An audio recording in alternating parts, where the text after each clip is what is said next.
ko kole ke ho fanga ngai whatap ko tope ko se no awhakika a tā moa oe. Mo menit ko ni ke ho kote por kalama na e ui koe.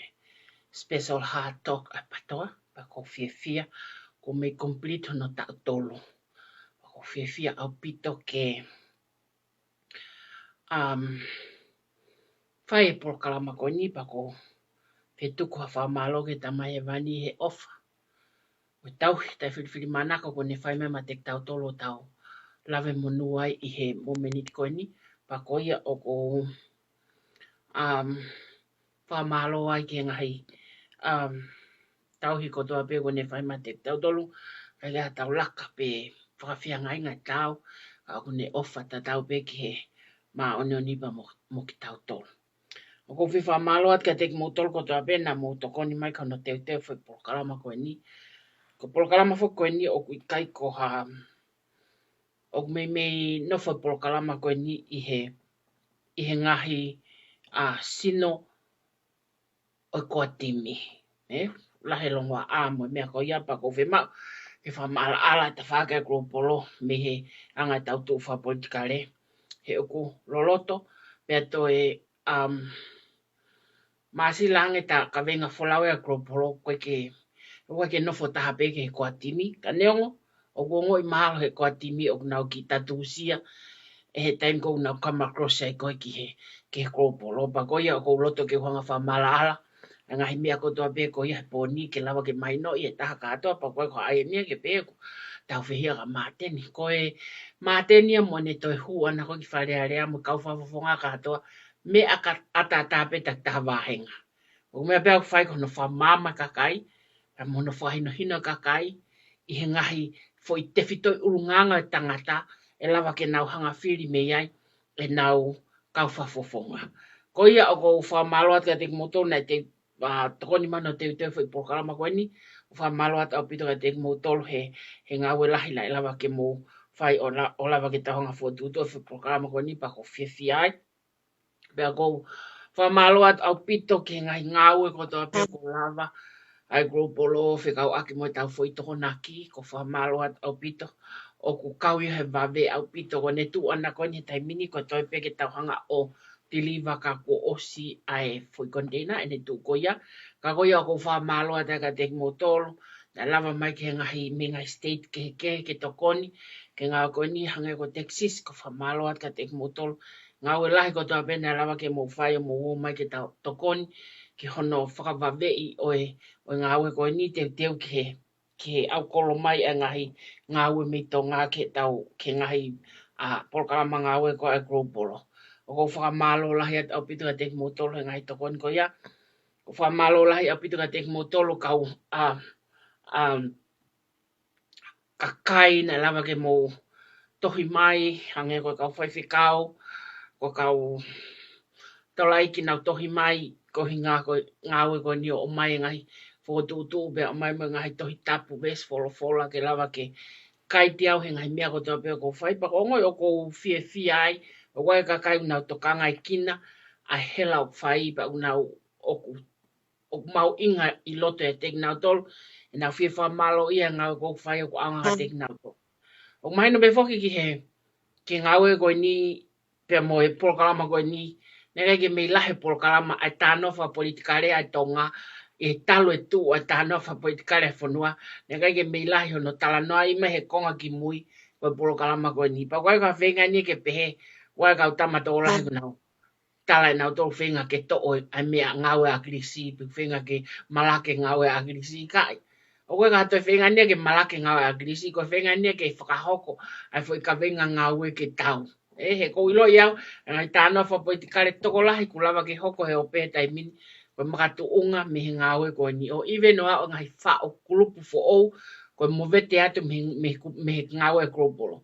Ka neongo ia ku kai ke tuka pe whaiha holoa haivi he ngawe koe ni, he koe pe toko taha pe toko ua, ka eke whai pe ngawe koe ni. E ko inga he ko ilo maho inga, ke lama ka no wha mama whanua, e ngai ngawe ko toa pe. I he while nau kau fofonga, whakafofonga, I he ngāwe e nau tuku hau e pule anga, I he whē ako ke ako e nau whanau, I he silapa ako ke whakako e nau whanau, I he ngahi mea kai ke nau kai, I he ngahi taki hala nai lava ke whakahoko, I he ngahi mea keke, o lava ke whahe prokalama koe nipa koutui, o kai ke totonu ke pehe hataha ia o whenga ke to o ngawe a krisi. Koe ke hataha ne whenga ke to o ngawe a krisi. Pe koe to o ngawe a krisi o awaki whea. O tau ke ilo nuku pe as a tongan o ngawe hange hatonga I he neong o tau tala noa me ngai platform keke. O tau ngawe a kotoa pe ai platform ai Facebook a ke lava ke whae communication ni koe ngau tai totongi. O tau tatau katoa ai. O koe ke hataha ia toi ke heke. O ia ko wha maloa ke kau whai whekau mo lotu moe. Mo e tapu e kina ki whine motoa ko ni o ko ngoi o aunga. Aunga lahi au pito, koe ngai mea lahi. Koe ngai hala whanonga po ngai kolosi angai ko tau ki ai. O ku mole whakakaukau lerei, alake I tā mo emotional ke hanga ngau e aki. Ka neo ngoi o ko lava vete, ko hinga ko ai ai whakakaukau lerei atamai e fwoi taimpe ko ia. Pako iloi ko tokoni ngai lotu o whai mago ka te au ka no tatake. E kui kai ko mea whai ngofua no tatake ka kai ai o tua. Oa ka mea whai ngofua ia. Ko mea whai ngata. O kui kai ke pehe hataha ia hena, ke nofo pe hataha pa pe mai fie pule. Ke kou talat ka koe, te ke nofo koe tae taha pe tae ua tae tolu ka koe ki ke mai whahino hino whakalangi, e ka te lau ko tatake a kakai. Ka koe ia ko iloi whakapapau ka ngai lotu mo mea ka tokau aunga ka te au kono whai whai prokalama koe ni, kono whai prokalama koe ni pa koe o wha maloat ka teki motolo hono katoa, I he toko ni mai koe ke tau ngāwe. Ka ke he mahal koe mea ko manatu e tai mini whikau aku me ngahi whamalo me ngahi ngāwe tau whakahoko mai, ka koe ia o kokole ke talangata hei a tiki ta whakito mamaoat ka tā mua ke whahau prokalama koe ni, pa te uhangale wa huia te asenita pane ospe koe te ukamata lewa. Aia ka asenita koe tau piki ko mateni, ko atimi, me ngahi lesi sita, pe koe ngahi ngāwe ngā unu kia kropolo, tupunga, me whetō aki koni ai ngahi tutu unu whahoko, pa te o ngā watu e poni. Ko konga wa ko konga ulaki ko mateni, te talanoa ke tangata koni, he kuhoko tangata koni ko te whito I palpale mai ai anga whakapolitika, ngawe whakapolitikare ko toa pepatoa.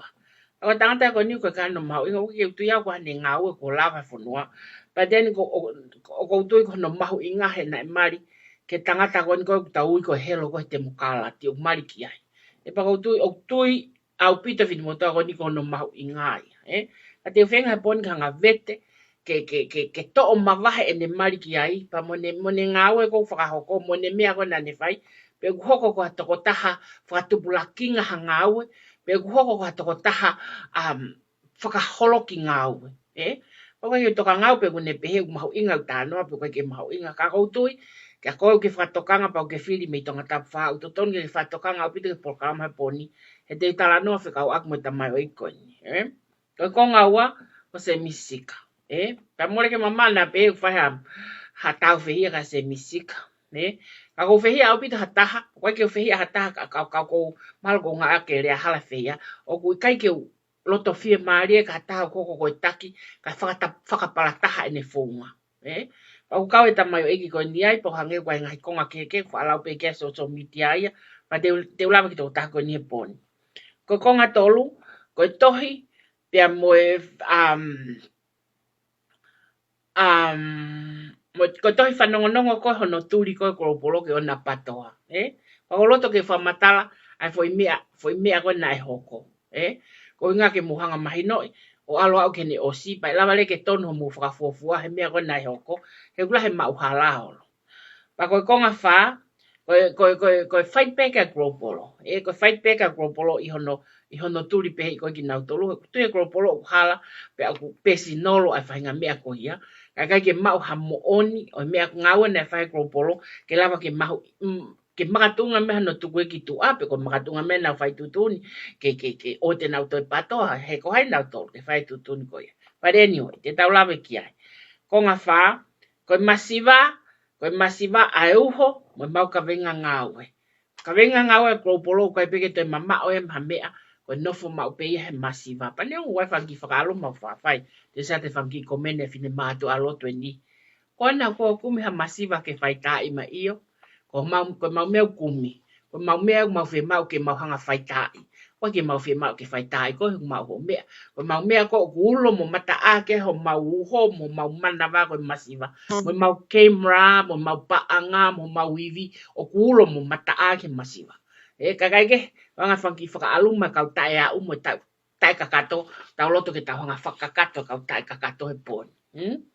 Ko ngā no lewa pehe. Ko ngahi mea makehe. Ngahi mea makehe pa te ulawa ki utala noa hen. Ke whangaki i whoikete tai whakalao o koko patoa pa kou loto pa kou tui o ku nehanga ngau e ake ngahi o ku kai ke tau he anga tui e polkalama koe ni ke kei no foi loto mo kei tauhi i he ngau e anga o ku whetu taki ngai kakai pia moe koatimi pe koe ngau e a helo ko ni kou tau lau koe helo ia i he te mokalati. Kai ke he te tau tānoa ki ai. Pako ko ngā taha ko ngā mea makehe ko hono hakule tai whakalao o private maidi a anakori hange ko tokolahi kakai ko nau ilo e mea koni koko ka koloto ke whamala ala au pito he poni ai ala tai whakalao a soni pa mo salamo ke private maidi a anakori. Pako ko ngā whalewa pehe ko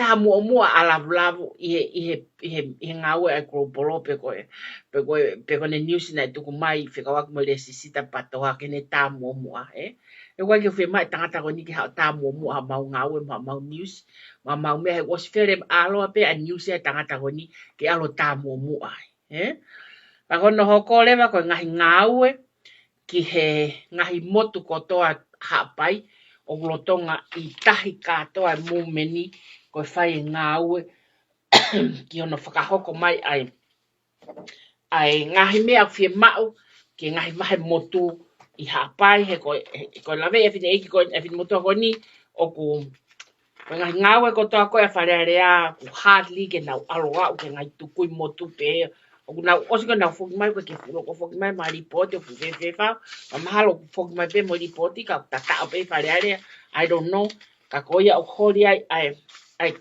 mu meni ke toi ave ene kau kakai ki moto pa nau kamata ngā ue mai mei ha whewa ala kei matuku mo kotu na o mai ki wahe kauwai mo wahe foa na pehe mai wahe pangai hifo uhi where mea pa te nau te whoki mai no muka na whoki mai no muka pa na whoki mai whanoi i whanoi pia mo whewhanga ki moto o ko hange ka te na wa ume nau a ahi ki mga one pia mo whekoani lofanga pia mo whekoani whotuhaa kagaike ko ofai au ku uhu pia o ku viviri ke te alua o ke ngahi taupotu taha Pagaya hataha ku ne fili mo ne loto ke ne aloha o ke taupotu taha pehe o mo ui ke ne hanga to mai mea masiva. Pa koe ko hataha ia o alokumi ha masiva ke whaitai. Ko taha ia o ku uhu i loto e ofa ke masiva pa ku ne whai ngā ue o whaka taulama ke lava ke ne hanga oha ke masiva koe ki olunga. Kaike, toko ke whai ki talanoa ko niko introduction pe au toki hoko atu ke konga ulu aki.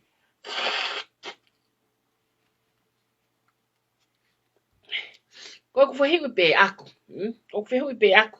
Kia tahape koe ke tui ke polokalama, pa koe tahape koe ke tui ke te whitoi ngā ue koe gropolo. Ko whahiwi pe ako. Ko hamea ku turi holoi pehe i au. Ko whahiwi ke tau eke kia nau tolu kua timi. Ko hamea ku turi pehe i holoi ngā ue tirila ku whai. Ko taha katoa. Hamea ku mutu meria he talanoa ko ka tirila. Hamea ko aia mea katoa pe ke ai koe tirila it's meta. Ko hamea ku hoko hai ko hafoi sinoi mo oni ke more ho taimi ho talanoa ka tirila. Hamea ku ripati mau pea pitapua ai mea ko tirila. Hamea ku talanoa pe international o ia tirila. Hamea ku talanoa pe ko atimi ia tirila. Hamea ku fai tutuni ai pe ko atimi ia tirila. Ask yourself, eke ka motolo no katoa, eke ka motolo patoa. Ko tari he o kou whai ai ngā ue o i kai ke lava he koatimi o whakahoko.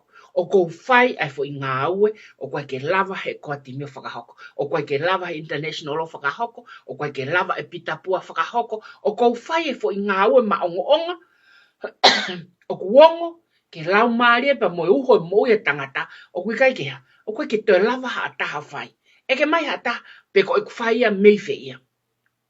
Te talaka te moto, ko energy whakamamani, mo hoku iwi whakamamani, hei kai ke ne lava ia whai a whupalani ngā ue pehe. O kuia e tō taha whakahinohino ko uto, pe au kai te wiloi pe whakahinohino whewhei o uto, o lava ki hanga polokalama mea ko ni o tonu mo tau, pe hoko ia ko iriwhia anga o hai, kau whakaanga. Hoko ko iriwhia anga hai, ripati ko apitapua. Hoko ko iriwhia anga o hai, maateni, se misi sika. Nau whai tūtūni against me, against, a kifini motu a tairoa ko no whai te Amerika, ko haa ku meu whai.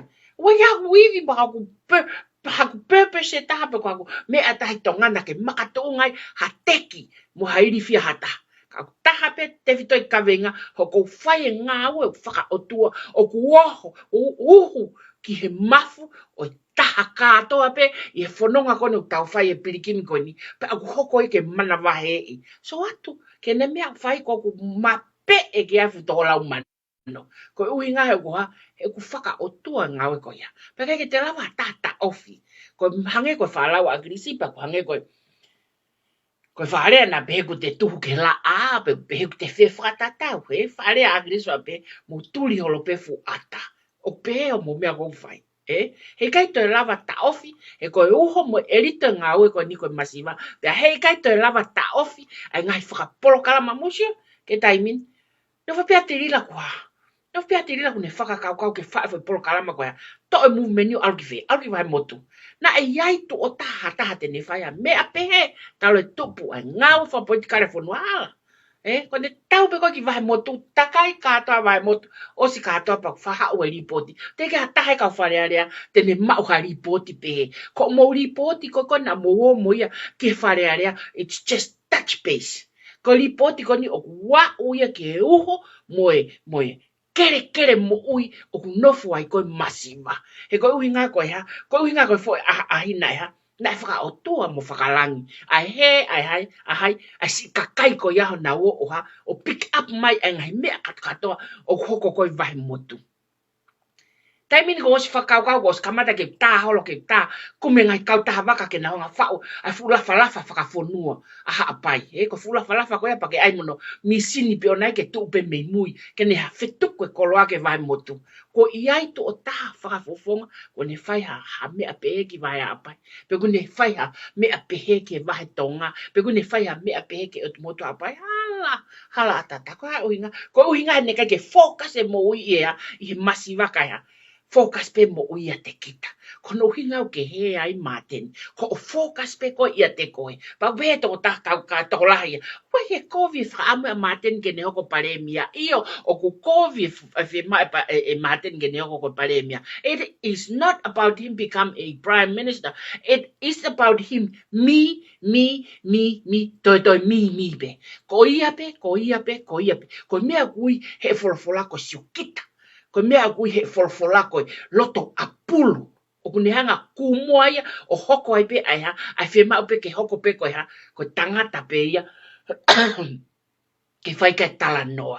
O ku whakata e folofola ha taha o kune nofo i kawenga pe. Ke ne hoko pe, ke ne pehe koia pe. Ko mea kui ko siokita. Ko mea kui ko siokita. Pa kui kai ke whakaotua. Ai mea ai koia. Ko no hinga eu si turi takai o lai au. Ko iai hata ko ni hanga set up ha export me fonua to during it COVID lahi peheni. Mo se takai pe kau whafofonga wharerea. Ko set up hata ha foi polo kalama pehe. Hala atata. Why? Because they don't know nothing. Ko inga koe ha, he kui kai ke ha mama e whao ho nau ata mai, he kui kai ke mahu inga ka teki nau tolu ai tangi e masiva. Ka pau ne mahu inga ka teki mo tolu e tangi e masiva. E whaka mama e langi o mo uto ke ha, ke mo ilo e mea kou vai. Teki hata ne uta pe ngowe, i he foi taimi whaingata o mamani katoa ka koe. Tirira mo i kropolo. Ko no hinga koe ha, He koe ata mai ku whamamangi ai me langi ke tokoni ke ha, ke tokoni ke project e tai ha mai o kui koe masiva. Alo tufa ho koloa ke masiva pa te ke foki mai oha. O ma e pure angai langi koe fola pe ia. O koe ka kulau ia, aku ko lau e fola. Pea ko hono hui ngai au whakangā pe i holo ai au. Tirila me he, I did something. I do something. O kai te lava e tawhai. Neonga maupanga se misi mo 5 star. Ko whai se misi a mea ke kakai whanua masiva. Ko aula se misi o au ke vahe motu ki whanoi mo matuku mo mea ha ahi wharearea talo ne wharearea ka. Mea be se misi ka unofo whakasia holo whakafu misi ni varitaha mo whakafu lori maka koe pureanga. Teu whakasio mo piti. Teu ke ha. Teu ke ha. Financial ia hoko ke ha whakatu maria ia kono family. Pa koe ka kuinga a gwen. O kau e tamai mo whaea se misi ka he more. He hala whanonga, he whanonga mai ki ngā ue koe ni koe hono teke te mokalati. Ka koe tau tala noa ni ke mea au whae se misika i e taimini. Ko hono hinga iau whakangāholo ai au. Whakangāholo ai au o au ke ai ke tuusi. Ko foi hala uluaki ko whengai ke tuusi me he pato a ke pehe koa koe a. Pehe koa e mate. He kai te lawa ko tamate i. Hanga ue. O whakahoko, ia ofa whakalangi mo whakaotua. Koe lotu ai pe, ka pāte tau hū he whare, mo siasi ke siasi, ai lotu ai tamai mo whae, kotoa pe.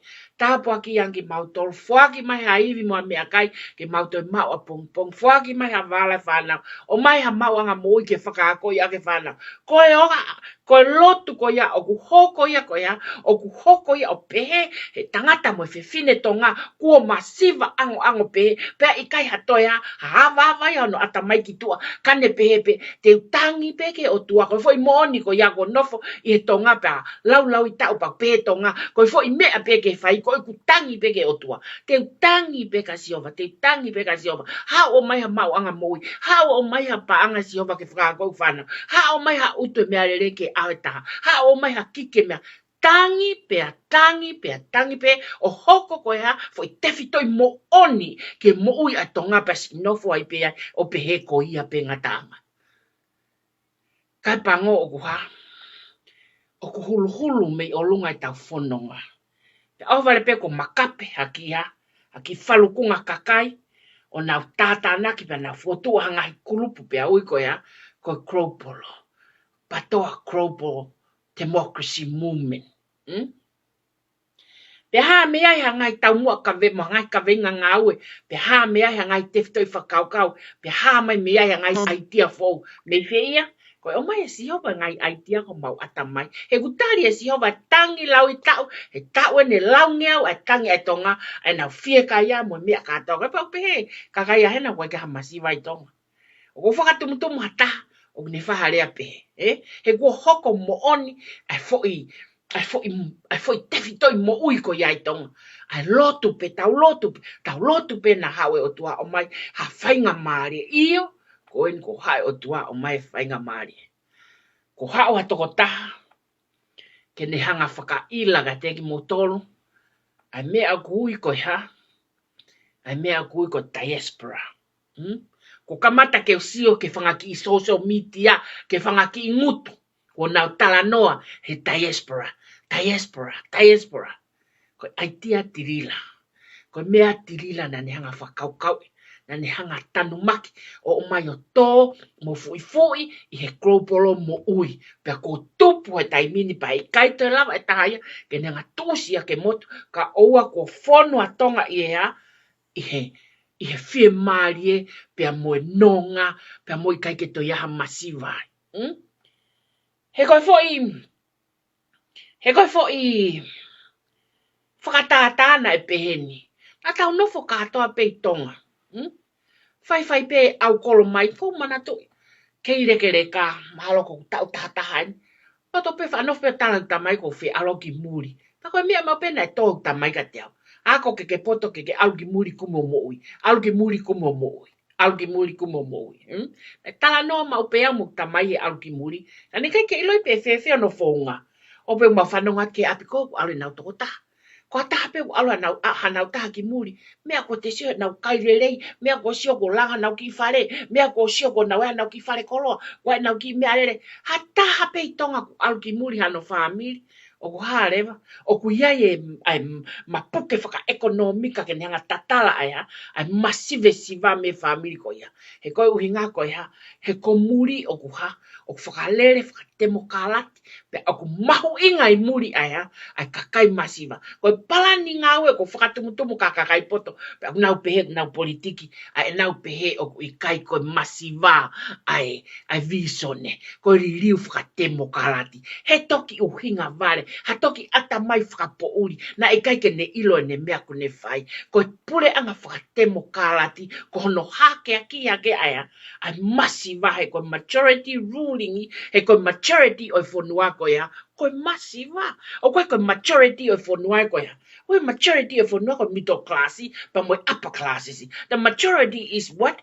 Grassroots mo masiva. Pa kono uhinga ia o pule anga whakatemokalati, he ko majority ruling ko masiva.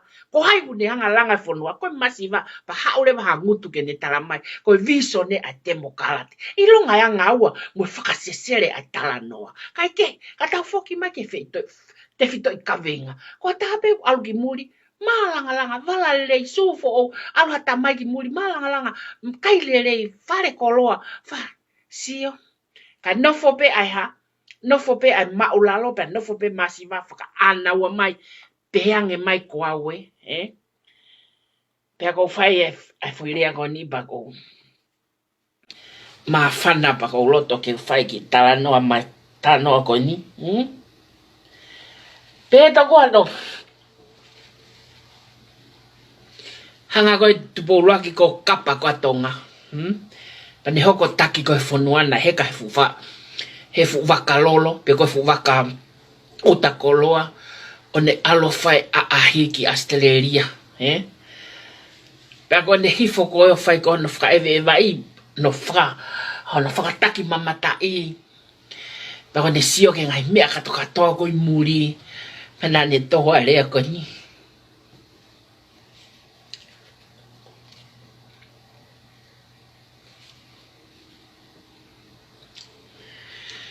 Ke a aku mai. Ha mea peu sio ai ke a aku mai. Ke a aku mai. Ka sio ka mea lere ke a aku mai. Ke a aku mai. A aku mai. Pa mea toko na ia hata mai o iki nai. Na lere atu ki. Tufu mahina. Whai whakakapete. Apio pilo levu. Taimien koe. Pakolotonga koe ne whakakapeti. E whakatuuta haere. La a ko unga whunua tau whahau tupo o whahau. Mo mata aho. Mata lere whakakapeti koe ni a tamai o I koe ni. Bako sioka tupo o whahau ki a ibane. Whairewa talanoa koe ni. Talanoa koe ni kene kui. Hano awe ko he wakau takolo aki Australia pa kone siholo ko ngai masani o muri bane pe a aku mai ke a aku mai. Bana hanga lewa he. Tau whaau tupo whakahingoa. Pa ange hingoa tamai o eki ko ni ko aku mai Ka whakahingoa. Ke viviri. Ai loto tau whahau tupo uraki ke masani o muri. Ke hoko mai a ana, ke aku mai Pa kui loha ingoa ko ia ki family ko ni o kui ko aku mai Pa ko alu whakamatala ki ai he ku. O mo oni. A taime o siwa ngai family. I tonga ke ngai family ko kui muri ni. E nau kailere imo, nau valarere imo, nau. He ka motoka lere hi. Pa ko tui. O ku pehe ho nau loto ke aku mai Ke aku mai.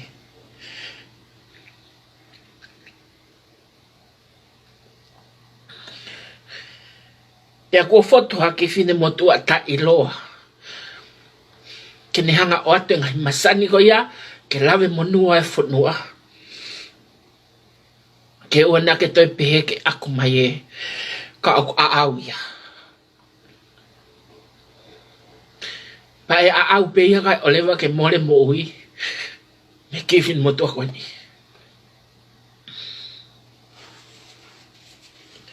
Ko i gai te ke toi aku mai e. Ka ko au ia. Ko au ia. Ai hau e kropolo. Ko hinga he na aku nofo whakasio sio. Hanga hi matawai e lava ke uhanga. O whakaake e masiva. E daimi na nofo a tata na ki peo sio. Ke ngai matawai ko e ni oe. Ngai paanga o holo atu mei muri ni e tapa keke. Pana ilo yo mei whakafuafua ke 3 miliona he tau ke tau e paanga huma e whanua. Ke ne foreign reserve ko o atu me kakai ko to abengu nofo muri. Pana ko hanga wha o polokalama ko ni ke ne hanga. Take part of it. Ke lava ke tokoni. Ke kau aku mai e i tonga. Ke hoko ko au ia e poni o whai atu. Pa ulele le ngā ue ko iapa. Ko ono ui ngā ia ku turi holo ai. Ai ke fine motu a koni. Ku turi holo ai mono tā palasia. Kana mona au hoko ka toko taha. Anga kovi. E ku itamo temba. E kwa heko ki konga u whelai. Hao e ngai rea ke mga. Mea katakatoa ke tā palasia mo lolomi pe hatake o na mānawa ke olunga. E anga whahinga tau ak tangata mo miri sino whakatangata.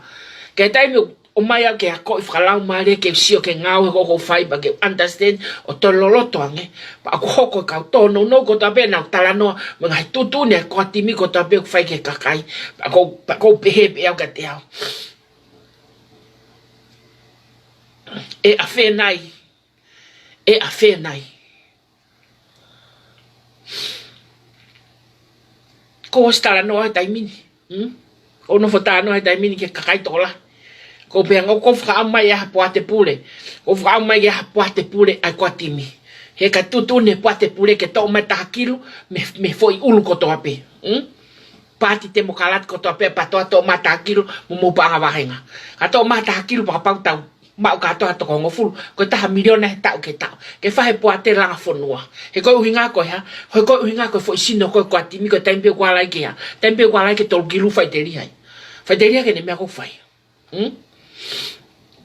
ai ke ko nga mafana mo introduction de talano e poni ke ngawe o lava whakahoko ke lava ke benefit mea ka kai fonua. Ko ki mautolu ma he mai ki murini ko mahoko ko whakalahi ke whanua. O mau he mai ki murini ne kai ke mauhao ki mautolu ka hao pe ia te ki mautolu pe. Ka talu e tangi a whanua he tau e launge au mo tau te au e nau lotu mo kore ke o mai ha monu ia mo mai ha monu ia. Ko huingai au tau toko lahi ai murini pa ko tau whanua ai murini pa ko mahua hua e tau ngai kato pe ha. Atu ngai la koe pa anga ki tonga.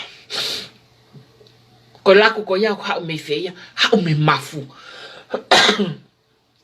Hau me mafu. Ai ofa. Ko ofa ko ia ko hau whaka o tua. Ko ofa ko ia o whaka o tua. He ko talato pe murini. Pe hake ki tua. Pa ko ne hake ko ki tua ka pau ne kai ta maa loto ofa whaka o tua. He ave ki tonga kai. Kai ke ave ki tonga. Ka ku hake o pito ki tua pe au kuongo ai ofa whaka o tua ko ta mafu. Pe au ku laku ki tonga. Laku ki tonga. Oha, o lava o mo uiai ai si lotu, ai kakai ko to ape, o ku lotu e pongi mo e fiafi.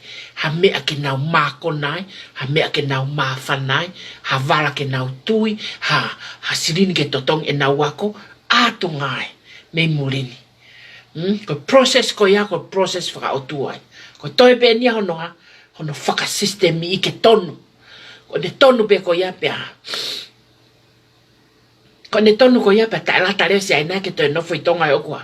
E kulava pe ta espera oha. Tai veti ka to panga ko ne moia se aina oha. O moia e tonga ko loto e pong mo e fiafi, pong mo e fiafi. Haki i mei se niti pe ko ki mei kiki pe ko utu o me alere pe ko totonge ako pe ko kavenga misnare eki hanga ifofonga mai ke koleni o mai a mea fa fono mauni make fua ko tau lotu uia ko hoko o kakano yo tau atamai mo tau whakakau kau mo tau loto pe tau pehe tau tolu ko foi sai pe ia ke tau lotu pepe lotu pepe he ko uinga ko ko ka tai ko fa mama mai ka tek tau tolu ai ngai monu ia mengai masani pa tau fivili ke tau hange ko lau a tau fa hau tu po uruaki ke aku mai ke aku mai ko a honi mo ngau e ko polo o ko hoko ko ya o ko hoko aku mai ko a auia me te mau ngau to iwi ke mau fua ai ngai hala fononga ko ya masiva e ko mau tau mua mo mau kavenga ngau ia ai masiva pe mau whakatotolo haki masiva peitonga mau hange ha toke moha he mau kumi takai holo ngai pota vao mo ngai feitu fonua o ia masiva ke mau au kia o wa o ke mu meni ke vai fonua hapai ko lolo hala valu ko kai te u to tu atamaki he ko ka tangata ya e fonu e ofa wa ka tangata ya e ko na ului ke ngau e krupulo pa kuna lele pe ya tek na tolpe ko vai fonu ha pai ne kamata ke ki ange ko ki hango ki mamari e na alwa ke te faka kau ko ya kai ke toton ke pe ngo tau tai tau te fito ki va tau te fito ki apa o toton ke na tu o ha o fai hanga o ke ngai vai fonu o ange ke na hanga tataki pa ko no hinga ya ai hu ki to a mu meni me tonga tap o algi ve vai apa pa ko ne foki mai movement ni ko ni ki tonga ko mau mari ngai mea o toton ke la kapa foto me ngai mea o toton ke foto pe to ki hoko le masiva mo le ago na fai aku mai e ke wa ana ia ko hoko a ana e aku mai e ko ia ko ngatanga introduction ko poni ka ka to fu ma fana e ko introduction ni ko ilonga ne fakalang ya foi ka vei ka hoko ke foi konga ulaki ko tala no eta masikon ko maten o mo le ke mama ha no fo ki he pe wa ha pesinol isi o ke masikoni ta pe isi o ke masikoni o ke kai ka fa fofonga ko o tau ke ne fa fofonga e ka kai ke fa le tonga e ko ne tektiki masikoni ko fa fekiki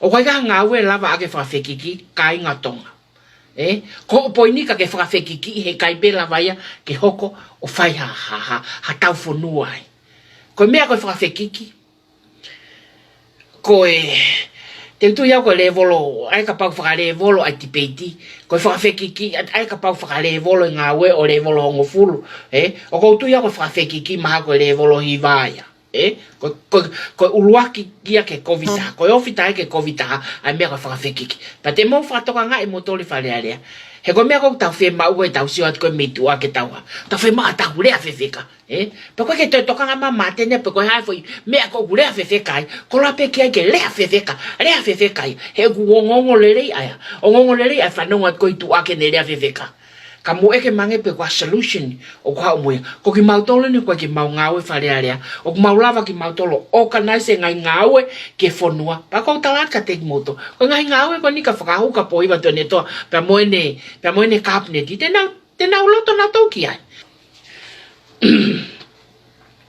pero me ya ko mau inga ko ke ka tonga to ko la fa no si ho lo etano media ta masiti peiti fefeka hange hoko foi le o lahi ya mo foi fa fekiki ko foi mea ko foi poini le le ya ke tui ka kai to lahi ko ngawe le le ai foi le fefeka i kai nga o kai ko ia o ke mau le fefeka pa o kai ke mau ngawe fa le le ka ko mo lava matolo to koni ki tonga mo lava matolo koni ke masiva mo lava matolo tana ke siline to koni ke masiva o ko ai pa anga tu ku ha ko pa anga to kilo o ave ke ka fa fofonga fa le le e ta o ki mutu kwa o mo pe ko ya hame o ta sio ha fanga fu hanga we ko tupulaki e na ngawe ake ngai panga ka ta ko ni ala tata o fa ma na to ma to ki lu ko ni ma ko fa fo nga fa le ale ko ta la te kai to tata ha va henga mo va henga I to lu ki lu ko ya ko mai ko ni ma ka ta sio fa fo nga pe kai hange ni ko ngongo le le ko ta te ringa ai fa no ke fo I me ko ti pe ti fefeka mo fa ka fe kiki o ha upe wanga tai whakaapa ai kau no pere ke impeach mo ngai lea tai whenga kune whakaoko o ku ikai ka inga whanua ko lea ka te muto o ku ikai ko tangata lelei a tangata whakawhekiki pehe ko hai usa ia mea ia tui lakepa ikai utau whanongo atu pekea o tau whanongo atu peke ngata anga tui lakepa mo ne lea whewheka mo tai mahina ni tala noa mo mea katoko o tatau pe tui lakepa ka maten ko mea maten ko whai ko lea whewheka pehe. Ka wea outcome or solution o lea whewheka pehe. Ka ai. Hala. Ko patseti e ke ne hanga vete patseti. Mga whika katoa ko patseti. Ke lava ke tau ilo. Ai ki foi ins. Moe fute ko toa pe huki ai. A panga patseti. Ko ke lava mateni whai mea ko ia. Pe hao lewa hatake ne taramai ko mateni ko tangata. Ko tangata whare a rea rei kai. Na tangata whare a rea rei pe ia ko ia. Ko ne hume whare ko a krisi. Ka pauna i kai ke hume whare o agrisi. E kai ke hoko ka tangata whare a rea rere. O sai ke whai ki tāno koni. Kei mo ui pe agrisi. Ne o si ka mata pe hanga e tamasiko nio. Ai ke ne lava ki a agrisi e ne kei mo ui. Ngai mea ni na lava ke hoko.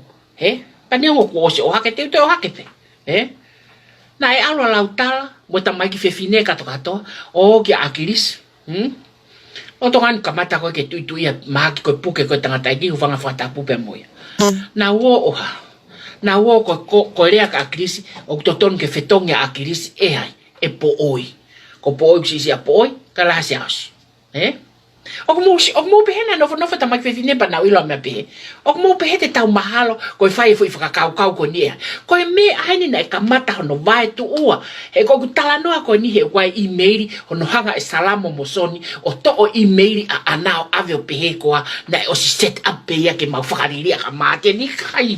Pa ka tai falia ka mate. Ke mo ui pe na agrisi. Tu ke henga me ate ki mo ato. O tau kamata pe ni foi taimi ko puke ko agrisi o le mai. Na wo ke hanga a kristo o hanga hono pawa ke lava ke fetongi e po ya mo ni pe ulo e family kato ma ulo kato ko haina e ofita ka a krisi ko boy bena muy ta ko ya a krisi ka ko hai o fai ngofuang ke mate ni ke hanga ma ke ne ta fagi ko boy o fai ngofuang a boy ya siaos na wo ko le pa ko ha me na fai a krisi ko me ko na fa agrisi pa ko ke fe ma ko nga ta para sia lo to fare ko ni ka ko fe ma wen ke wa te ko ka ka na pe na to ko mate ni ko foi hai ta ya mon o ko talat mo hai kala pa ko ke pe ya mate ni ala te fa na fe fini ko ni ta ke mari ko mate ni na o ka agrisi ha me agrisi na fai ui ka to aki na to ki foi ulo aki a ho na ile agrisi e hanga sa fitongia Ie ilo e akirisi ko kamate ke huhua te ngata ke huhua te vai tua na unofo. Kana ikai ke lava he kuha. He ku toa akirisi. Toa akirisi. Ko tamai ia. Hoko ko a malu ke na malu no family. O ka siasi. Ufanga whakatapu pe mo ko siasi. O ke ilo i peo ke talamai ko malu hinga yang alerei. Ka siasi. E kai te alko ke malai tau ang alerei ia te ke mate kon whanai ko. O kui kai ka whainga ulunga ngai ke whai e mara e whakapolitika reko yang arerei. E ke sio peki ai. E ka paun, ne kai ke hamea pene hoko he kei moui ho tamai. Whiu ika te koe. Hamea koe ne kai ke hoko e mea koe ni he kei moui ho tamai. Koe ngana ya, e ta ofi. Alo atu mono iwi ke aya po i tamai a grisi kai. Mo whanonga ka te awe ahoni ko si austen whitongi au. Tiene movie osi. Merino tau, alo e kakai na e watu koe mo whakahuhua tu koe kovi. Sai. O koe ngata pe ia, ai foi meta. Kei mo ui pe agrisi, alu, kore ke tangata eki, ke whakawhisi, ke whakawhisi mo no lakanga, i ene whakakau, ka whakawhisi a krisi mene lakanga, alata, ka mo lau, ai lao koe o whiri paremia, o kui kai ke ia hafo i lao ia e pe mai, ka whakawhisi ai paremia, e hoko hake pe toko ni o paremia. Pa akune ilo i foke maten ka hoko hake se misisika o paremia, e whiri se misika ai, e whiri se misika ia. Kana nau vei tatau vei iwa pe fuku na tau pepe tato, o koe ke kawa se misika ka maten. Ko tau toki ilo e tato nau, ai, nau hanga ea whao e fufoi pomu wha mafia, ano whanai ako, hava mai ki tua o lava tau iloi ko feta fa go se misika na o alo kore ka akrise maten ke whakawhisi ko uhinga ko ne ui lewe maten ko malo lo whakahau Ka koe foi tau mua ke ha. Koe foi tau mua ke lava ke hoko ka se misika o pare mia ka ha. Ka lava ke firia ke hoko o Deputy Prime Minister he ku mate he ua kai ke lakanga ko ia. Ke alu ke lakanga ko ia ua kai ki ai. Ai ne ngahere mai, ne ka ke ngahere mai ko ne ngahere mai na ilonga pe itu. Ka ko ne ngahere mai matapa mui mo ka tu pa ko o akirisi mei mui. Ngahere mai mei mui hori ke alu ya o. Alu ya tata alo tokolo. I he mea ai kakai ke.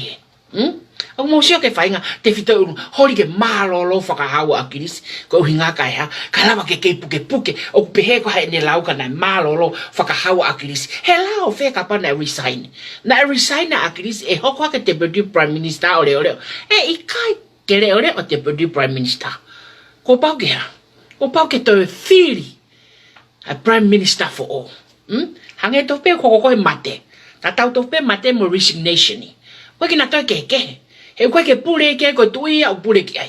E koe ko kabineti au pule ke fili Prime Minister ko tui. E ne ngo na fili ka koe ha.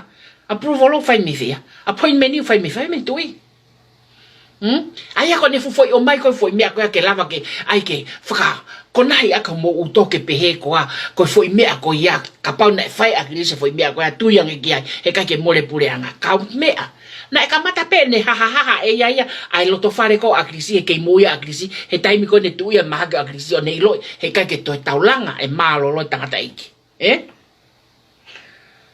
o ka mata pe ne teke hono mari kon ki fitonge poi kon hoko main ke ai ke malo lo whakahau sai foi me ai ne taha o te ko gutu mamari atu ke lava ke mosio i loi ai na tula tamasi he gui kai more ke mama pa ko mafanga tonga tapfa ko mo tamasi ko mo fa fofonga ko mo to lu te mo hoko atu mo ia he wa fi wata o ko tilila I'm just putting all the real daters inside here ke lava ke fai me tu uni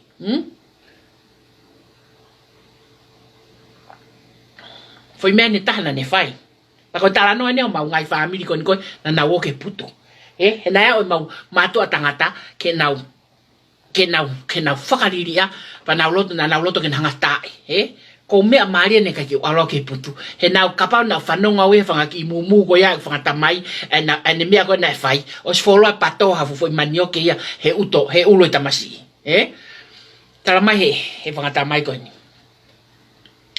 kai peke asiang e ka mea ke putu ko agrisi kai peke asiang ka mea taha putu ko agrisi ta ko ia na alu ha ta ko ia na aluia o fai ko foto tu ke ona fai a state funeral ko kabineti ko ia na ta loto kabineti ke fai a state funeral na ke loto ke fai state funeral pa imagino ko loto ta ko kabineti e fai state funeral ia he ke mare vai ke nga tapu ke ona to anga family tutuni he sino ko agrisi ka tutun be puleanga he ko state funeral o mosia ka fai nga ulunga nga tap te moutari o mosia kare te moutari mo ngai family ke ia ya kami ke mo ngai family ke ra to fai a me behe ai pasa pa behe ka kai to la ya oh na no foi a fai no fatongia faka kabineti i state house na ka ke alwe ke state house ko nga kon ke state ki office ha King George ko ha building ke fai a me ko ya na alwe ke ai ko nga ke hanga tata of family ke ona to fai a me faka family ai.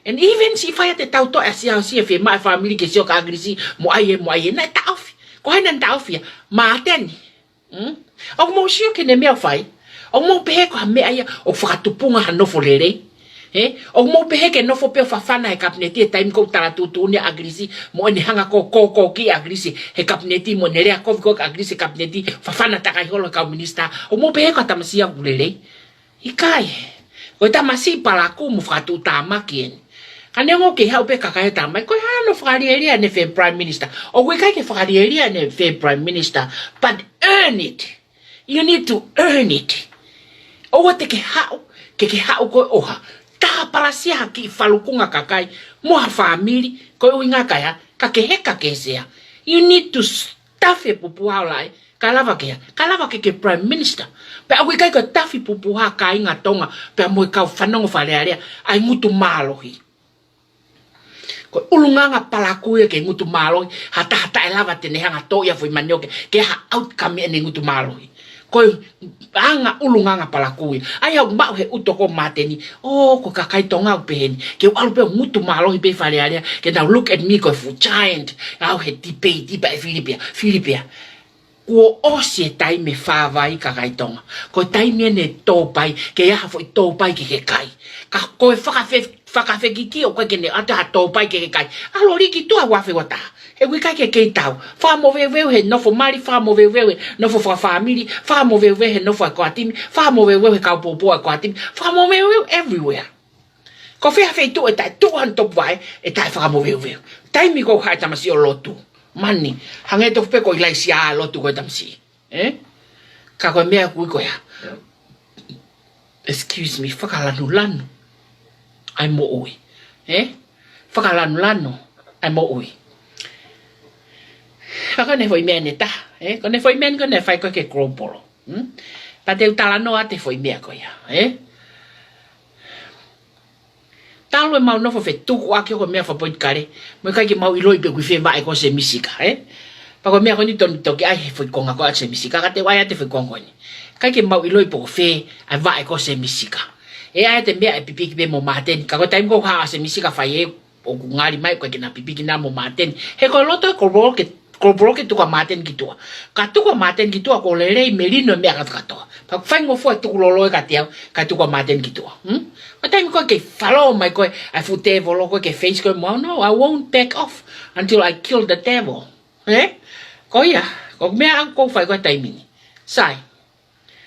Whai koe whe tuku ake lo koe pe ko whai koe se misika. Hoko mo tiu koe aia. Hoko mo tiu koe taimi koe ke uhe kropolo ni ka whafufonga pea. Na foi mea mari pa ko kole fa mole ki tonga tapu valo, se mi swa hau kole fa mole he na tu wa tu ka lava hoko mea ko ni, hare me ne fai. Me ale ne fai ko to mateni. O se ko to mateni pa to mo ngo se misi, to mo se misika, to mo se mista pueluelo. Ka fa hu mai hai fa hu mai tamako fehi ai ko mateni. Ko ai tu wat. Tamako gulifia au pito a mateni. Fa hu matu wata kiloto. Hame nai hoko. Po uli pe ko ni pong pe tahakua. Asima se misika. Oha, tifenda maten. Kamata ke mau ma famone kropolo. Ko se misika na pikiwa pe mo maten. O ka ke na tema va. O se ko ya asima hai. O se ko ya asima fu foi tohi. Ko tohi ko ya nai ha. Tohi ko ya ko fa ko tohi ka to ko na fa ko o ave ko ke famone ko atimi ko fa ata pe maten. Na ka ke fa ko atimi. Ko fa o maten. Hanga maten ni provide ai foi poi ni mahalo o putahawa ke fenga ko ke tuku ko ki tu ai ko na asko introduction ha me ke fakanga holo ai au ko ha ko me au fai ke ko ka te ko ha me au fai ke ko ke fonua ko me au fai ko ya ko fenga ke ri ko ki tu ai ko kai ke tau ke yoko fa fofonga wa fe wata ha me ke fakanga holo ai au ko fakanga holo ai au ko ya ko fai nga ko o ku kai ke lava ko fa ko kamata na ata alo tanga ta mo tohi. Ai ko atimi e discussi alu fo pe mea. Alu fo pe me foi poini ko tahawa o foi poin befia. Foi poin befa. Pa na to ton ka mo shoka ke inexperience everybody there. Ka aku ilalo leva poini I poini yang maheni na e watu to ton ke. Disqualify toi. O la fa moni e poini pe fa incomplete letters na e mai ake poini tahawa pa ku tari pe fa. To fa o ka toi fo. Kana ya. Ai te fa toi fo o ya. Pa ko tohi ko na whamoni ko kautama I foi poini pe ko fa ko to re-edit mo modify ka to ko fai be maten to tape. Sio ke tamasi lo sa ia ke fa mo veu. Tamasi sa ia ke fai anga palaku. Tamasi ke sa ia ke fai ai hoka takai olo, Tamasi sa ia pe he nofu fe ke. O se ko ya pe ha. O se ko ya pa ngatona gre se misika mo futo hio alki fe. Al mo ia val fit poinima ke to re-announce me yai. O se ko ya pe whaka ai se aus ke ha ke asimai o rea mai. Ka koe pango ne kai kia. Whanongo pe se aus ko no instinct. Ke toton ke aluawia o bleo tai kropolo ko tu yau ke ngau ko kropolo. Mosia ke ulunganga tamasi ko ni. Tamasi ko maten. O me pe he ko to ta fa fofonga fa area lelei. Ke de fai ngai vahe tua vahe holokoni ko vahe holokoni ko ya ko vahe holokoni he ko hirie ene alo tangi ke ko atimi ko fu la nga ina ya fofua launga ina e tangi i kuatimi o umaya siaos ke whamore more ia he ne kovi e ne loiko na e whai koe ke kuatimi o si whai pe ia fupalaku he kuatimi peha whamore more i pe he kuatimi o si ania kutuku le vai e ne nofu anaya ko o lohia ke kuatimi ka hao le vai ke hanga tule kakai ai kakai ko une awe ki nao toloha o whakama o ke sea molugo nao tauta koe whare alea whaka high shoulder koe ai. Koe kakai koe au ne hori koe ke turi. Koe mawhai me whena ke hau moe ke whai ake ngā oe koe.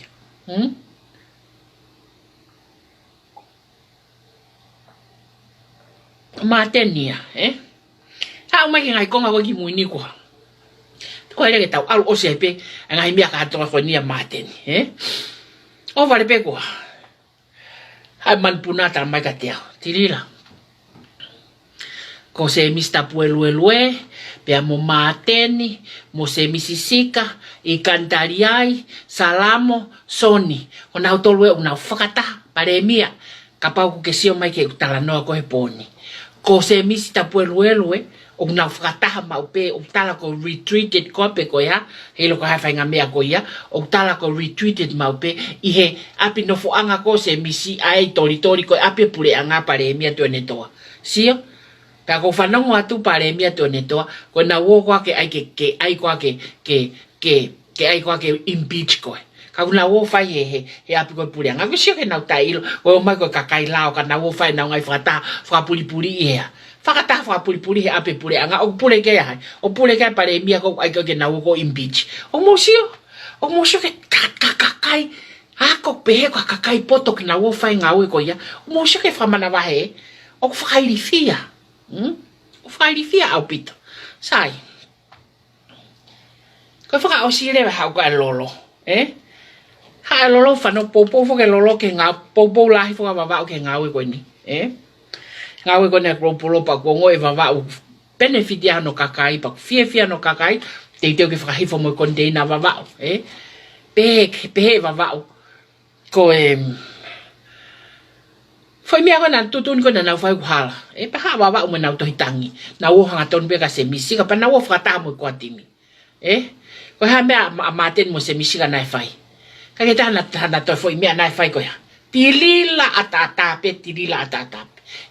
Hoko mo lea ata e whakafofonga koe a San Francisco ni. Nane ave. Mo lea ata e whakafofonga wawa pia tonga tama. Koe ku hau ki he ni koe o mai au e tirila mo chapter koe a San Francisco ke hau o hoko koe whakafofonga whare harea. He guongo ange ki Amerika e tāpalasia o e lavulavu a tonga na koe ka taha tene lava toa lavulavu ki tua. Pea ko wongo ia ho taimi o mo sio, se ke hawa mama kana toki ha, whehiko whaki au.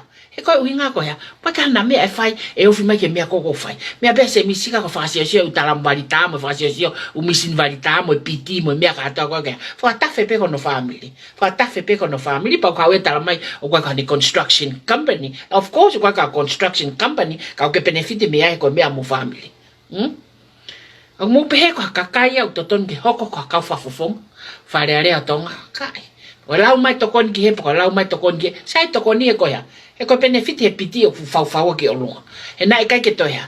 Ne kai ke toi whai ne kai ke toi mau ha taha ia piti katoa koe e moika na mau behai. Mau be se misika mo ne company. E Rinko. Koe osi e ai ha. Koe osi e paloparema a Rinko pa moi 5 star iria hona o turia Rinko. Sio, o koe ngai peten pa te toki tala no au ke ngai mea koe ni e taime hofi ai koe ke campaigni ke mahino ke taha katoa. Paloparema mea ria hona. Turia Rinko, o mai peka whakaua e moi. Nau te haupo whai befo i mea tatau ai. Pea ko ai, se misika nea mo mātene o nga whakataha. Na whakataha ki nau ai, o whai e mea koe ni he kropolo. Kai ke ha, he kai ke hoko ia. Kropolo ko fuivi maloi mo whakatua kai mo la mo whai mea kata kona o mo whakakau ke mo whai ki ai. Ko ia ka inga ko tuku atu ia, ai ngahi. Te fito i mo oni e poni ke lawa ke mousio ke pa neongo koe ki kakato.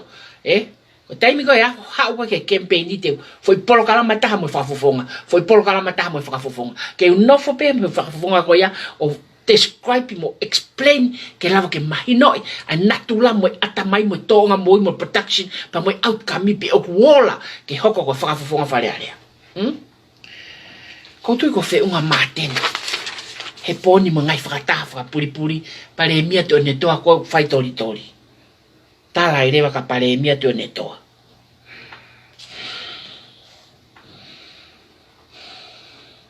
Se misika. Se misika. Rea ke kakai pe koe mooni. Taimi kona ke kore whare e ke kau nopere. Na tarate kau nopere ke nofo po Deputy Prime Minister ka pare mia te o ne toa. Ka mo alu mu waka. Penai ha. Kai ke agree ko ke.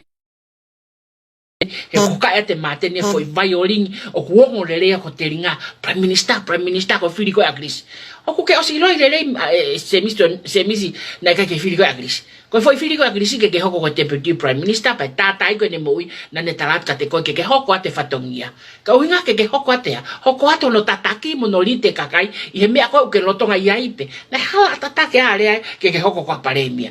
Hameo ke umisi ai ke paremia ka pande kai ke pehat ke paremia.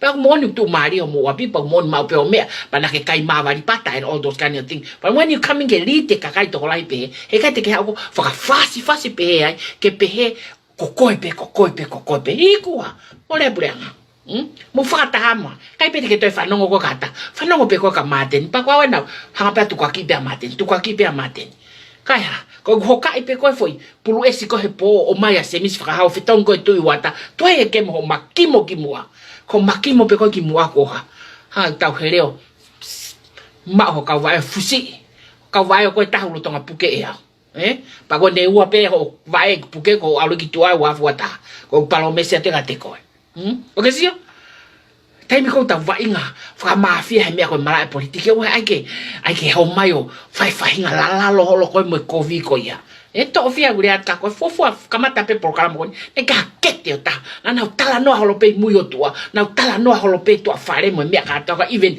vuna fa outsia and all of them na uria pe ka ke la vale to mata ke ha ma ke kakai o tala ma ke kakai o kwa ke fare ti kai o ko fe fine ko ni na mia put the thing on the table ko fenga ke wa ke nga fra ma o ala ka la ke ha ka la ke ho ko te fatongia ka ke tu ko ka te that's the day ne ka ke to ha ka ke to fe tu ta ko ke ko polo algo fa ine ina mo kata mo me ka to I he international fa lai ki mo appreciate e ka ke na lava na to na pese peta o to ko ki to mi fa le we Global can throw you out next year.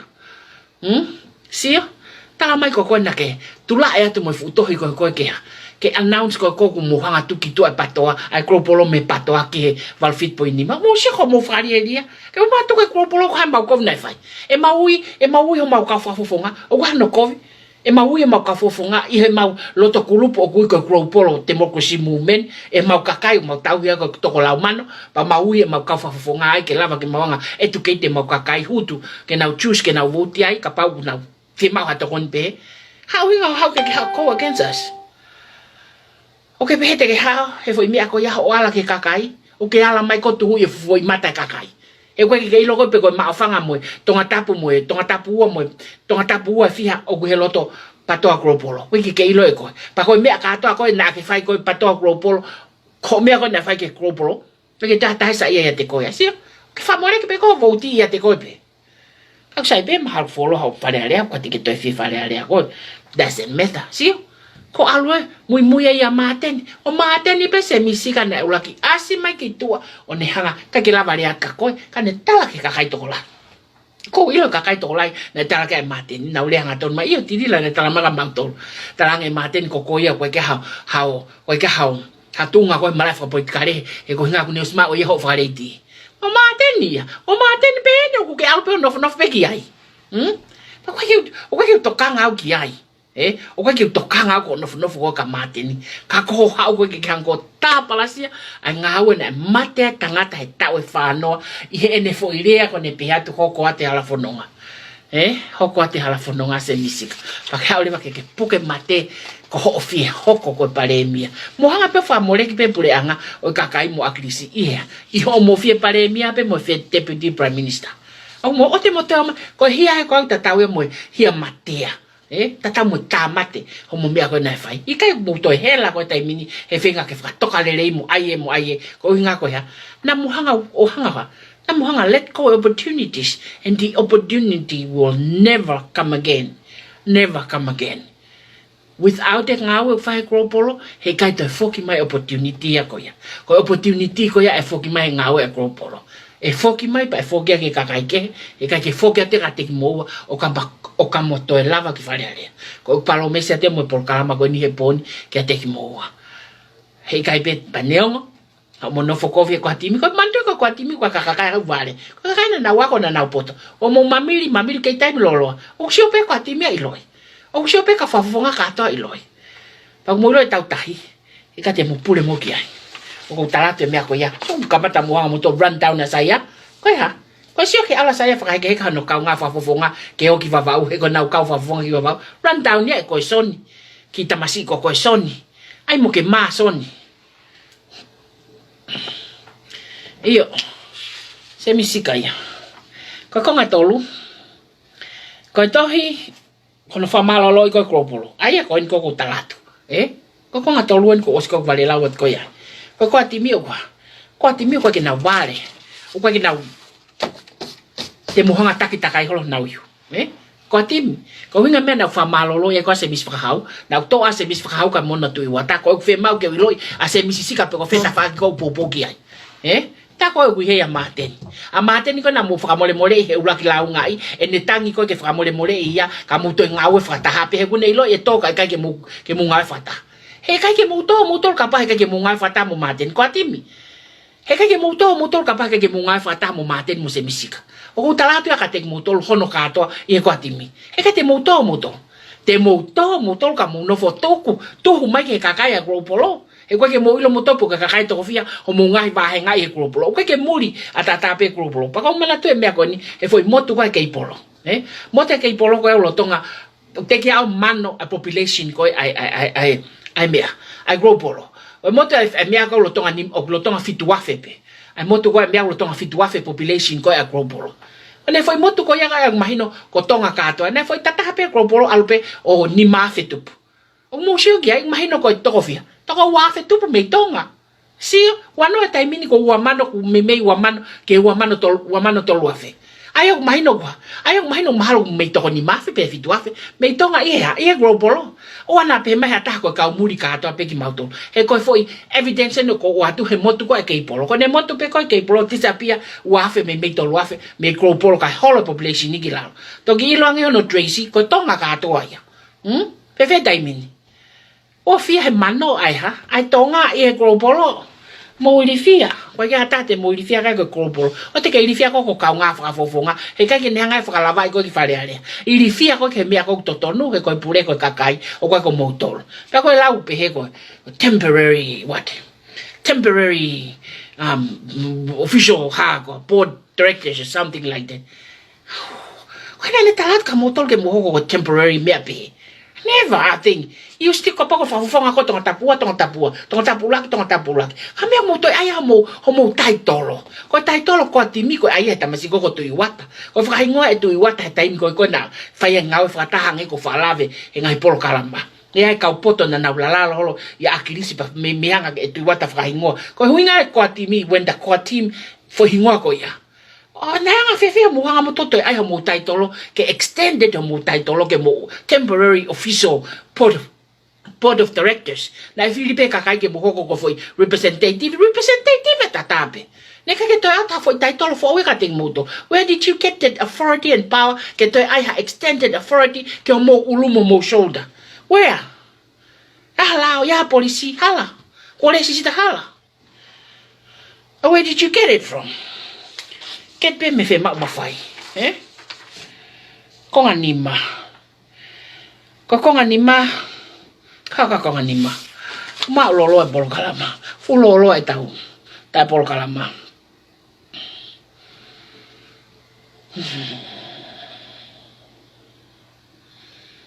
Ka masi vai mau kawenga ngawe. Mau kawenga ngawe Gropolo hangena aku fai aki ko eko malanga, Kawenga ngau e Gropolo ko masiva. Pa ko whaka malo ke lola alai walu, he fai pa nau piki mai o nau hoko koe. Nau hoko koe sino malo, ke nau hanga o pātolo aki pa nau hanga o carry on, ai foi hako an koia. ai foi vibe ko ia o ngawe ko hoko ko ya ko hoko ko kavenga ko masi vape ongo I kau fafonga fo va o ngawe aya o ngawe foi ngawe ko ia au fa ko ke masi va o kwa o piki ya kakai o mawe na mo ui ta ko fa malo a bit ke va lola valu he tokoni mo me akatato na fai ke te mau tolu pe mo no patolo ke fa kau ko ni pa ko toton ke ave fa malo la ya pito ke kakai lola la valu I ngawe ko ni pe ko ko ke wa ko ke ha pai ko ke tonga tap ko ke ni ko tonga kat o fe me ko ke lava ke race mo e kakai fra economic mo fa social ko me ko fe mau ya ke toka ngata pe ko pe mai ko fini mo to alo fe ai power ko la ko pe mai ko ka te fe ai power ka ke ni mai ko atola ta hafe ke ave me masiva ke toka nga ko le te wala ta ko panga ke ave masiva so ko ave ko pe ya ko ke fanonga ke rea ta ko ta a nga rea ko nga rea ko ya ko rea ta a nga doesn't make sense ko ke ringa what's made me apego ko leaki ka yo go fa malo ke lola ba lu pa lo to ke vai kitano ko ko nga ke familia ke lola la ba lu mo na hela ya mai kitonga nga we ka ta ko ni popo ke nga ka grupo lo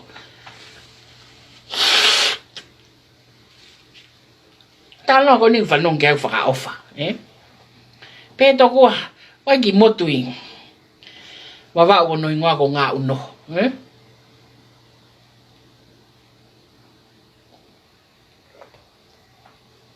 Mamalo ko to tangata ko tai mining na fanong na to ke hingoa bana ka ke fuongo le rei be ko ke fu sai ai na kamata mai tu tolo tu insalote ke sai ka nga na fanong ko ke hingoa mo me ka ta ko ya na wo le va o tu ko ka kai ko ni ko family mo tau to nu ya kun salote na wo ka kai ko ni o fai ai hu ke kuini ke to ang hona hingoa ke to ang hona hingoa nga uno ho ka hu ya ke ai kai ang na hingoa fo pana e ke te kuini po ko hana hingoa fo pana talange na to ke hu hona ke hu nga uno ko tali hau kai ke ko foi ta no ai ko ya ana fi mau ke iloi po ko ha hu nga uno ha hu nga uno ni fai ai fa to tolo ko ni historia o lao ma we foi script o ilo ya no hinga ko nga uno o pe to ko fe fine ko ni ko fe fine tala vo fa uri ai no va po fe lao pe tala vo va fe fono tala vo va ka kai va ka tala vo o e kata mai na salon ni ai ko kai fe fine ko ni ko ne me na fai ko ne hau hange na ya ki foi ta funga hake I nga unoho pa ko ne me na fai ko ne hau mo ne ki oa ko ni ki oa na fonua lolo o ne hau mo ne ta kai no sino mo ne hange ko ne fakala a fe fini ko ni e la a ha ka to ka na ne leka na ne ki pepe na tu ko ne ki pepe ta fa ki ka ha o fai ne ene ta kai lolo mo ne me a fakahanga ko ke la a mo hange a me san ba fai be ko fato nga he ki la yo nga uno ai ko ki ko ni o ko tu mahal na kasi ni uluaki pe kasi ni wa mukun salote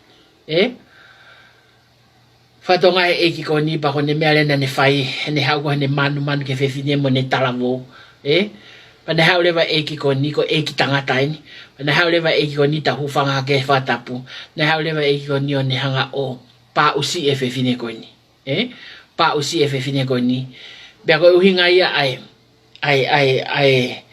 fo idea ene to ko fo idea ko ne hinga ko to ko fo idea ko hinga ko vale na ihe ko nga ko vale kai ha kai fai pango me he po mu understand be fo idea ko ya ko uno nga vale me kai fai ki ko ni no pa usi fe fine talavo ko ni mo ne ki katololo sai o si ko loto ko ki ko ni pa na ha pe fine ko ni ko kai ke makupuse no atamai ne loto mamahi mo ne mea ko ya pa na toki ilo atu pe ko ne ka ilo ai ai tahi pe aku te ne ki o apa pe ko oko huni ai lolo Ai pa ko watu ko anga uno ko kia kun salo te ko ke kore ko ke to na hingoa ke wi ko tali hau patalangi kun salo te isi wo si fa hingoa e wa ko tali hau ko na tolo na tali hau ko e wa ko si wi ko tali hau na ikai ke me lolo halai valu a baba uni ka ko ngau e ai ka ko ngau anga uno ko ia ko ki foi talano e banyo mana ku hala ice creepy ka ko kumawen me script alai peri papa ku hala e vava pa ko le fa mole ata ka ko hange ka ke tiau o ko ate ki tala no ko ni o ko hange ko pole ki foi tano ko ni i me aku kai ke fulele hange ko me hanga interpret kono ai ko ki tau tolo no ai ko ke tuli ko ki tau tolo pa ko tau fekumi mai ke tau ma ko mo oni we turn around and do something good huni lolo ala valu ko mawe me fefine ko hoi fua ko ni na pa usi ki pe ha mo ne o ko me pe na ilo atu ko tofuki ai potu tahi ko ya e lolo ala valu ko o fine ko ni pe to wa ya o huni lolo ala valu ko ma tu ngai mi hin kai ke ko ngai ta no scripti ke atu aka ofa ke ka wa va u he na ulele mai ofa ka ha ko ngau ko ni ma fa ma bo bat vai ha pai ke lava ke tu fata ha ngo tau tahi he ko tonga tapu ne ka fulo ko me ai ga tupu uruaki na ya ne ha ka to be mi tahi ko tahi ma o bo le ya tahi o si wa fi wa tahi kai ke ko ya ngai ai si o lolo mo viso ne fini mo to ko ni ke fili mo campaign pa ne ngo ko ko ma tau mu a nga we ma to ke ma campaign mo fe ma to ke to ko ni mo langa fonua mo to ko ni ke masivai tonga campaign is part of it pero ma o pe tau tahi pa ke lava tonga tapu we tonga tapu ko it's only le te tau fai ko ki tonga tapu ka ma o tau tahi osi e tau fili wa fe wata o ia ko ofat ka tek motolo lolo ala valu ko tu mo fokiat pa ke ya mo ka fola ke no foi tonga ko tu pete mo hoko atu ono fai e tau nga we kai ke ko konga ni maia pa ko konga no leva te hoko ki ai o ko ne ko ni ko fe ma ke le ala ya pito ki ai ko kai ko saia pa ko le aten ka motor ke le amoisi ke le amoisi nga we na akiri mo fai ko sia na nai hoko ne ngo ko mo tamai ne ngo mo tamai ko hange ko hagani o hange ko le fa mo ko asi su ko ke o tua no tamate ko si su pa ko hale si su fa mo ang na to ko ke na ulo na me fai pa ko ko le ya ko ke fonua ke fa mo ang motor e ko ke mo ulo mo me ko fai sai koe ki fine moto ko salamo mo ki tamasi ko vilisoni vilisoni tawe vilisoni ngalu ko apo ko vilisoni haiko ko na tu ha ke peki na wa ko na ko fa fe ma wa ki holo ka pa ko mo oni ko ake uria ke mari sia silisa ka pa ko mo oni no gusto ton ke tu kitua he utap ke fa feita mai be hata I hengawe e kai ke covid he tau ngau fa politikare ka to si ata maman ke ngau e tangata eki o lava tau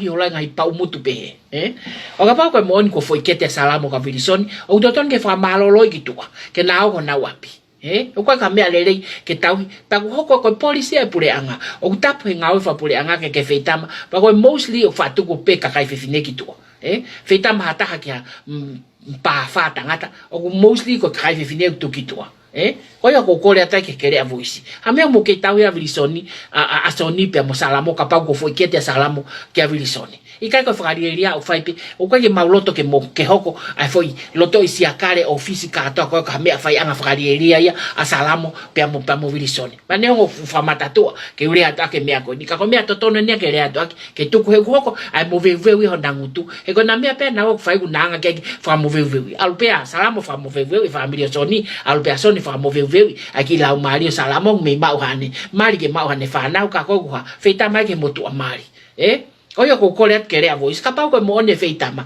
ame o ke tau ya ai feita ma ko I ho mo loto fare loto office kere a voice ko yo employee ai kere a voice o feita ma ame o ke tu ko loto na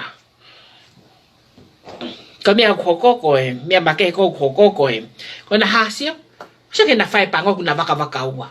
Aya ko tui kana vaka ua salamu mo mea kena hanga taake ere meniti ko na okere avoisi. Ke ilo e ko siaus. Ke ilo mo ki pot tare kita. Ke mo ilo mo toka fai esoni mo salamu hamea pe. Sio?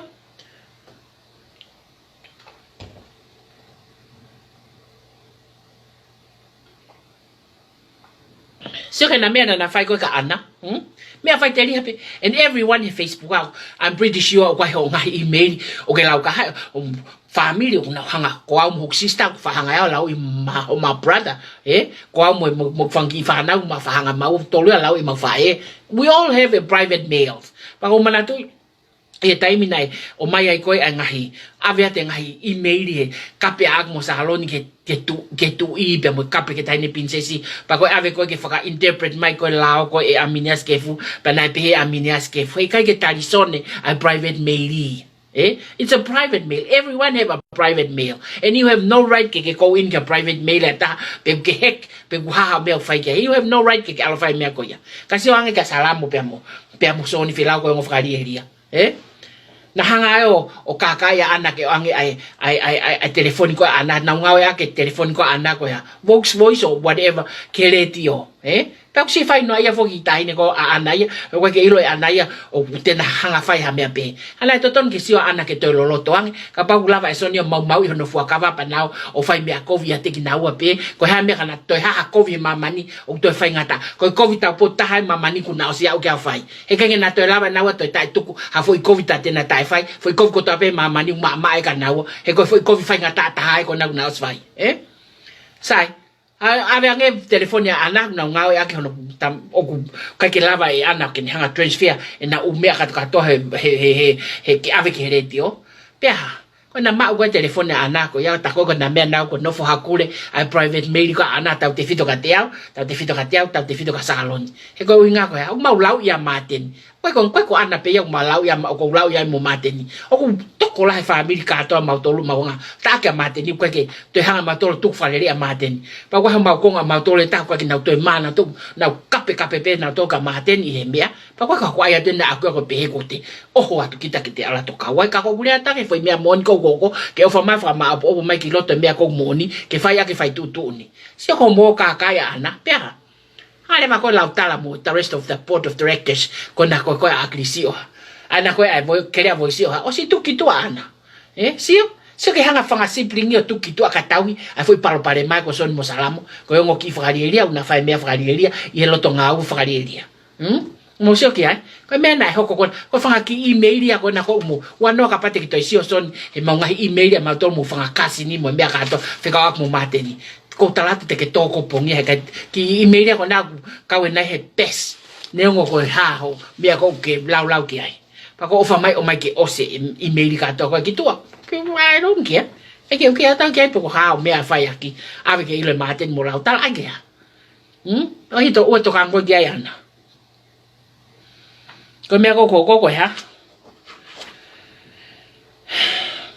lablavo o ria ten ka te ko ha uinga ho huale la ke ai ngawe ka vavau mo me ka to avavau alpe ko no fo to nga ile pure anga ko ni mo ngai fa ka ke hoko tu no ai mau me ama to pa alo to nga ile ale tio ko na fai la ka tu ko me le tio ko he la ko ha uinga ho ke hanga o tu ki la le mau ngawe mo tala la sen mo tala le sita mo ha me ka ko ha ho kaunga ki ai ke ha o le ha me ko ya ikai ko no fo hoka holo ko vi ikai ke ngoi ko ke feel bad about it ka pau ko ngawe ko ya you feel bad about it love no fo pe ko to ka ngai ko mo o tu hopo mo o tu me ka to ko ya o te keria no ia ta kai holo ki fini mo tu afi fini nete nga malaki ko love malo fai holo ka holo ko ke ka kai tangata o ki fini mo tu ko ni tapu au pito te ke fai mai o mere e mo ta kai holo ko na he mau ngawe ka te ke te tapu au pito love mine love mine your own business sai ngai ngawe fa fia le ba kon ne talu eta tari mai dia ngai lok ngawe kon ko ai global me ne ngai shares ko fa tau mal mo silo go slava fa tau ngai share fa ngau I he sia ko global ke ne foi panke ko ni ko lava ma la seni pa ne was posted ko os lava ma laiseni cooperative stores ko lava os lava ma laiseni a credit union ni pa ko os lava whakaava ai ngo toi panke ua ai ngo kautahala lahi ko ni pa te loto ke hanga whama ala te uhinga o hingoa ko ni sai ne kai ke lava hata hai tonga ke ne fai fo ngawe ko ni ko fo ngawe ko ni na lava pe ke whakahoko me ha pai si ta hape ngo tau tahia fo ngawe fo ngawe ko ni cooperative store pe moi credit union ni ke me ko fapanke ne kai ke lava hata hai tonga fai ko si vei vosa ko si vei vosa takana de lava fai ngawe ko ni pa ko fie ke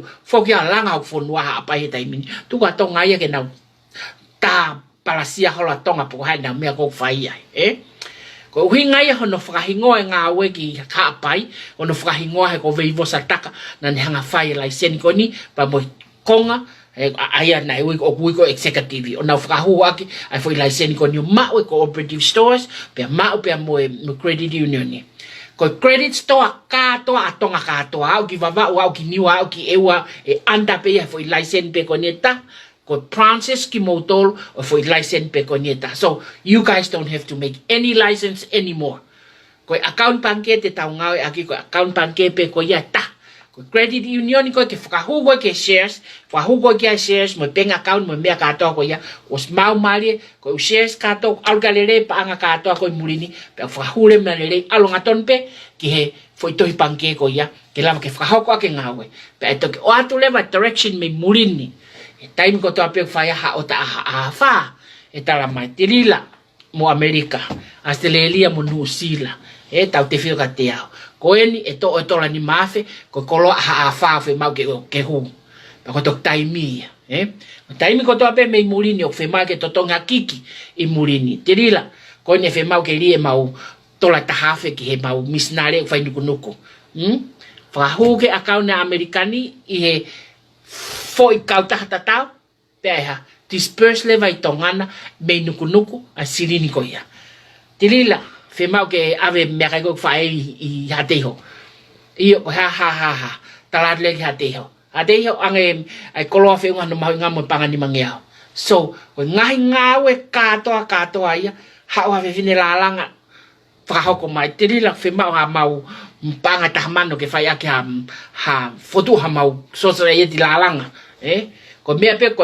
approval kato ngawe kato fai te me american ko ului officieni o cooperative store pa mo credit union I americani o tu Stockton so ko authorization kato approval kato disperse kato o paanga fika wa ki mo ngawe ko to pe fa ko fai ya heni pa fai le credit union ni I disperse o silini kato ko ya tonga ko ngai fare kolo kato ko tu ai ko amana ke tau hu kolo ko kiai ngai fare kolo kato ko mo pe ini tape al pe ke foi account pe ta ko mo me pe fai ko to ke o mai oha ta ko osi ko ni te fa mo foi system ke to fu fala yang ko mo me pe fai ko ha wai tai panga pe ko skaitari a fa pe ko kolonga pe ko fe to I mai tila ko mo fe ma we puha so si se me puha mo me si pe me no tolo me ko me leva aku ha kono ai allocation of fund ke ha ke available ha peiti ki tonga ke ha ke ngai ka ta tonga ko he kai ke te hua me siaina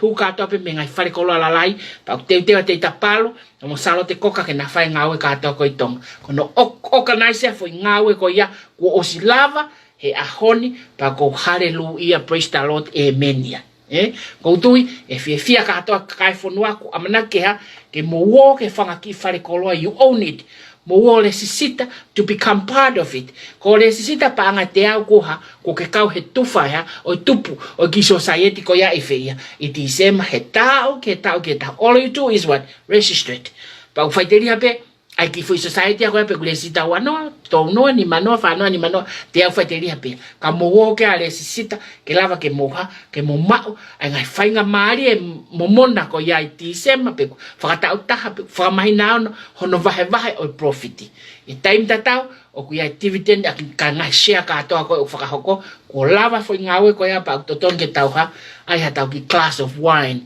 and what puno ki lalo fa feta ka sisu malo ko lava foi ngawe ko ya ko fa malo ta opito ka ko veivo sataka o ko le mo are ki longo mo ui mai o ki slow mai of tafaki ko ne ospene poni ko foka to het katekoi o fe mau e fotu e fo warehouse lai au pito i pangai ke lava ke ne hanga o facilitate katoa ai ngai funky society ki katoa ko i pangai na au ki koulo vai ka vai mo me katoa po hange ko ni ko tohi mai a ka fangaki motu e na ngai credit union e na ngai fangaki ya wholesaler io ka ko ya ngai process e foi ngawe pa nengo te ke systemize ke very staple au pito tai mini ka ko mau ai me fa pe papa ko ha kai ke to ya hata ya la ke ngawe ko ha ala mai la ko ko pe te kai ha te ko ke ha ke algo nga popula ko ya ko ngata ngai ta foi por kala mai poni ko tu ma lo he ko fufolo e ta tari te lava ke fai te hai a ke out of state no tu fai ta foi me kai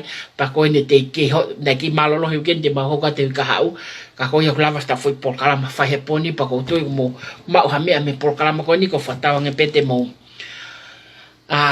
te me ma he ka au ke programa ta tau pe la ke fa hoko special hato kana lava ke ako ai e kono tau mo te fito ke fa mama pa mo lava ke langa ki olunga mo ia masiva ko mau ka venga nga wepe masiva pe me hopa la ke to la masiva in the morning masiva in the evening masiva in the supper time masiva pe from everywhere ma womo ma camera frasio si olo fe tu fo to masiva faita that's all we do ko masiva pe ko ma te fai ma to ha me papa ko me hoko ko haluma anga mautol e mau faita e hol masiva mau fia ke luma mautol mautokon ke masiva kage o fat ka tek motol and good night everyone bye